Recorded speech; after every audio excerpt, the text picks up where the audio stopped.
আমরা নর গেট নিয়ে আলোচনা করব। নর গেটটা কি?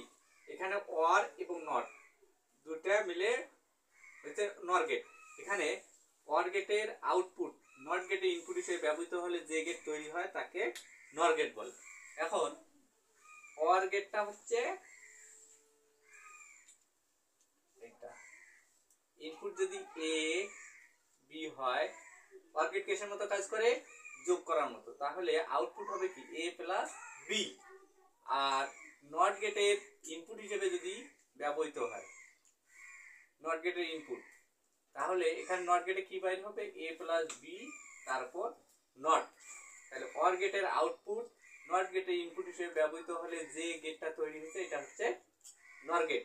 এখন এটা সংক্ষেপে আবার লেখা যায়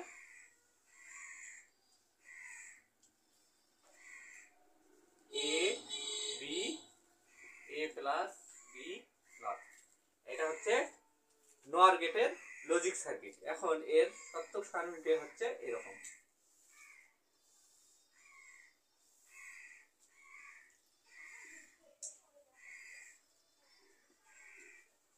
ইনপুট আউটপুট, ইনপুট কয়টা আছে? দুইটা, A B. Output A plus B not. এখানে আমাদের যদি ইনপুট দুইটা হয়, ঘর চারটা নিতে হবে। এক দুইটা জিরো দুইটা ওয়ান, একটা জিরো একটা ওয়ান, একটা জিরো একটা ওয়ান। অর গেটের শর্ত কি? অর গেটে হচ্ছে যে কোনো একটা ইনপুট ওয়ান হলে আউটপুট ওয়ান, আর সকল ইনপুট জিরো হলে আউটপুট জিরো। তাহলে সকল ইনপুট এটা জিরো, তাহলে জিরো। আর যে কোনো একটা ইনপুট ওয়ান হলে ওয়ান, তাহলে এখানে ওয়ান যে কোনোটাই আছে, তাহলে এগুলো ওয়ান। আর নট গেট কি? নট গেট হয়, নট গেটের আউটপুট ইনপুটের বিপরীত হয়।